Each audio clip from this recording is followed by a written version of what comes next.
வரகி பக்தர்கள் அனைவருக்கும் வணக்கம். இது நம்ம ஆதி வராகி யூடியூப் சேனல். வரகி அன்னையோட அருள் பரிபூரணமா எல்லாருக்குமே கிடைக்கணும்னு மனசார பிரார்த்தனை செஞ்சுக்கிட்டு நாம இந்த பதிவை ஆரம்பிக்கலாம்.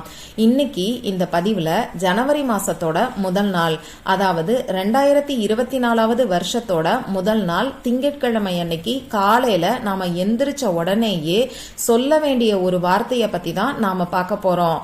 இந்த வார்த்தைய உங்க மனசுக்குள்ள நீங்க 3 முறை சொன்னாலே போதும். இந்த 2024வது வருஷம் ஃபுல்லாவே உங்க வீட்ல எந்த ஒரு பண கஷ்டமும் இருக்காது, செல்வ வளம் அதிகரிக்கும். அது என்ன வார்த்தைன்னு இந்த பதிவுல நாம தெரிஞ்சுக்கலாம். இந்த 2024வது வருஷம் பாத்தீங்கன்னா நமக்கு பஞ்சமி திதியோட தான் வருது. இந்த பஞ்சமி திதி அன்னைக்கு நம்ம வாராகி அம்மாவுக்கு செய்ய வேண்டிய வழிபாடுகளை பத்தி ஏற்கனவே ஒரு வீடியோ நான் உங்களுக்கு கொடுத்திருக்கேன். நம்ம வாழ்க்கையில இருக்கக்கூடிய எப்பேற்பட்ட கஷ்டமும் எவ்வளவு பெரிய கடன் பிரச்சனையும் இருந்த இடம் தெரியாம காணாமல் போறதுக்கு இந்த பஞ்சமி திதி அன்னைக்கு ஒரே ஒரு எலுமிச்சம் பழத்தையும் ஒரு கைப்பிடி அளவுக்கு கல்லுப்பையும் வச்சு செய்ய வேண்டிய ஒரு சக்தி வாய்ந்த பரிகாரத்தை பத்தி அந்த வீடியோல நான் உங்களுக்கு சொல்லியிருக்கேன். இந்த பரிகாரம் என்னன்னு நீங்க தெரிஞ்சுக்கணும்னா அந்த வீடியோவோட லிங்கை டிஸ்கிரிப்ஷன் பாக்ஸ்ல நான் கொடுத்திருக்கேன்.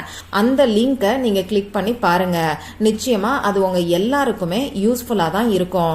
சரி, இப்ப நாம இந்த பதிவை ஸ்டார்ட் பண்ணலாம். இந்த பதிவு எதுக்காகன்னு பாத்தீங்கன்னா இந்த 2024வது வருஷம் ஃபுல்லா நமக்கு எந்த விதமான பண தட்டுப்பாடும் வராம இருக்கிறதுக்கு இந்த வருஷத்தோட முதல் நாள் அன்னைக்கு காலையில எந்திரிச்ச உடனேயே நாம சொல்ல வேண்டிய வார்த்தையை தான் நாம இப்ப பார்க்க போறோம்.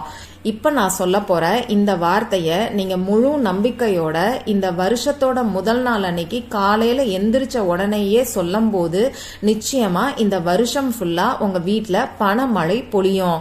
இப்ப உங்களுக்கு இருக்கக்கூடிய பண கஷ்டமும் கடன் பிரச்சனையும் படிப்படியா குறையறத நீங்களே பாப்பீங்க. இந்த வார்த்தைய யாரெல்லாம் சொல்லலான்னு இப்ப நான் உங்களுக்கு சொல்றேன். இந்த வார்த்தைய சொல்றதுக்கு நமக்கு எந்த விதமான கட்டுப்பாடுகளுமே கிடையாது. ஆண்கள், பெண்கள் இப்படி எல்லாருமே சொல்லலாம். இன்னும் சொல்ல போனா சின்ன குழந்தைங்க கூட இந்த வார்த்தைய சொல்லலாம். அவங்க நல்லா இருக்கிறதுக்காகவும் நல்லா படிக்கிறதுக்காகவும் நல்ல மார்க் வாங்குறதுக்காகவும் இப்படி குழந்தைங்க கூட இந்த வார்த்தைய சொல்லலாம். பிறப்பு தீட்டு இறப்பு தீட்டு இருந்தாலும் இந்த வார்த்தைய நீங்க சொல்லலாம். அதே மாதிரி பெண்களுக்கு மாதவிடாய் சமயமா இருந்தாலும் இந்த வார்த்தைய நீங்க சொல்லலாம். முதல் நாள் டிசம்பர் மாசம் 31ஆம் தேதி நைட்டு நீங்க அசைவம் சாப்பிட்டு இருந்தீங்கன்னாலும் காலையில எந்திரிச்சு குளிக்கிறதுக்கு முன்னாடியே இந்த வார்த்தைய நீங்க சொல்லலாம். முடிஞ்ச அளவுக்கு திங்கட்கிழமை, அதாவது ஜனவரி மாசத்தோட முதல் நாள் அன்னைக்கு பிரம்ம முகூர்த்த நேரத்துல எந்திரிக்கிறது நல்ல பலன்களை உங்களுக்கு கொடுக்கும். மார்கழி மாசத்தோட பிரம்ம முகூர்த்த நேரம் ரொம்ப ரொம்ப சக்தி வாய்ந்தது. இது உங்க எல்லாருக்குமே நல்லாவே தெரியும்.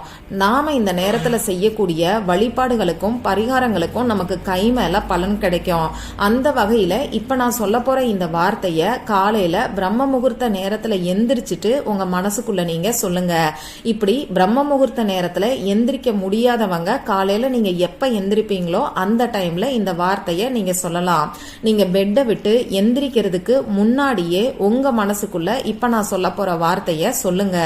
இன்னும் சொல்ல போனா நீங்க காலையில கண் விழிக்கிறதுக்கு முன்னாடி, அதாவது நமக்கு தூக்கம் கலைஞ்சு நாம கண்ணை திறக்காம அப்படியே படுத்திருப்போம், அந்த மாதிரி டைம்ல கூட இந்த வார்த்தையை நீங்க படுத்துக்கிட்டே சொல்லலாம். இதுல எந்த ஒரு தவறுமே கிடையாது. முதல்ல என்ன பண்ணணும்னு பாத்தீங்கன்னா உங்க குலதெய்வத்தோட பேரை 3 முறை சொல்லுங்க. சப்போஸ் உங்களுக்கு குலதெய்வம் யாருன்னு தெரியலனா உங்க இஷ்ட தெய்வத்தோட பேரை 3 முறை சொல்லுங்க. தெய்வங்களோட பேரை சொல்றதுக்கு எந்த விதமான தீட்டு கணக்குமே வராது. அதே மாதிரி நம்ம மனசுக்குள்ளதான் நாம சொல்ல போறோங்கிறனால பயம் இல்லாம உங்க குலதெய்வத்தோட பேரை 3 முறை நீங்க சொல்லுங்க.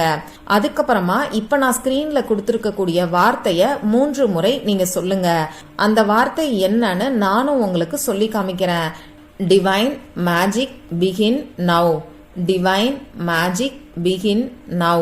Divine magic begin now. இப்படி இந்த வார்த்தைய 3 முறை சொல்லுங்க. முதல்ல மறக்காம குலதெய்வத்தோட பேரை 3 தடவை சொல்லிட்டு அதுக்கப்புறமா இப்ப நான் சொன்ன இந்த வார்த்தைய 3 முறை சொல்லுங்க. எப்பயுமே நமக்கு குலதெய்வம் ரொம்ப ரொம்ப முக்கியம். நம்ம குலத்தை காக்கிறதுக்காக இருக்கக்கூடிய தெய்வம் தான் குலதெய்வம். குலதெய்வத்தோட அருள் நமக்கு இல்லைன்னா மற்ற தெய்வங்களோட அருளும் நமக்கு கிடைக்காது. அதனால எந்த ஒரு நாளா இருந்தாலும் எந்த ஒரு நேரத்திலையும் எந்த ஒரு செயலை நீங்க செய்ய ஆரம்பிக்கிறதுக்கு முன்னாடியும் உங்க குலதெய்வத்தை மனசுக்குள்ள நீங்க நினைச்சுக்கிட்டே அந்த செயலை ஆரம்பிங்க. நிச்சயமா அதுல உங்களுக்கு வெற்றி மட்டும் தான் கிடைக்கும். இந்த மாதிரி இந்த வருஷத்தோட முதல் நாள் குலதெய்வத்தோட பேரை சொல்லி அதுக்கப்புறமா இந்த டிவைன் மேஜிக் பிகின் நவ்ங்கிற வார்த்தைய நீங்க சொல்லும் போது நிச்சயமா குலதெய்வத்தோட சேர்ந்து மற்ற தெய்வங்களோட பரிபூரணமான அருள் உங்களுக்கு கிடைக்கும். இப்படி சொன்னதுக்கு அப்புறமா இந்த வருஷம் ஃபுல்லா நல்ல செல்வ செழிப்போட அமையணும்னு சொல்லி உங்க குலதெய்வத்துக்கிட்ட நீங்க பிரார்த்தனை செஞ்சுக்கோங்க. இதுக்கப்புறமா எப்பயும் போல மற்ற வேலைகளை நீங்க பார்க்க ஆரம்பிங்க. ரொம்ப ரொம்ப எளிமையான செலவே இல்லாத ஒரு பரிகாரத்தை தான் இப்ப நான் உங்களுக்கு சொல்லியிருக்கேன். இந்த மாதிரி சின்ன சின்ன விஷயங்களை நம்ம வாழ்க்கையில நம்ம ஃபாலோ பண்ணும்போது அது நமக்கு பெரிய மாற்றங்களை ஏற்படுத்தி கொடுக்கும். அதனால முழு நம்பிக்கையோட இப்ப நான் சொன்ன மாதிரி இந்த வார்த்தைய 3 முறை சொல்லுங்க. எல்லாருக்குமே இந்த 2024வது வருஷம் நல்ல செல்வ செழிப்போட அமையணும்னு சொல்லி நானும் பிரார்த்தனை செஞ்சுக்கிறேன். இந்த பதிவுல உங்களுக்கு ஏதாவது சந்தேகம் இருந்துச்சுன்னா எனக்கு கமெண்ட் பாக்ஸ்ல கேளுங்க. அதை நான் உங்களுக்கு உடனே தெளிவுபடுத்துறேன். இந்த பதிவு உங்களுக்கு பிடிச்சிருந்தா லைக் பண்ணிட்டு உங்க ஃப்ரெண்ட்ஸ் அண்ட் ஃபேமிலி கூட ஷேர் பண்ணுங்க. இந்த மாதிரி அந்தந்த நாளுக்கும் நேரத்துக்கும் திதிக்கும் உரிய வழிபாடுகளையும் பரிகாரங்களையும் நீங்க மிஸ் பண்ணாம தெரிஞ்சுக்கிறதுக்கு நம்ம சேனலை மறக்காம சப்ஸ்கிரைப் பண்ணிட்டு பக்கத்துல இருக்கக்கூடிய பெல் ஐகானையும் பிரஸ் பண்ணிக்கோங்க. மற்றும் ஒரு பயனுள்ள பதிவுல நாம சந்திக்கலாம். நன்றி.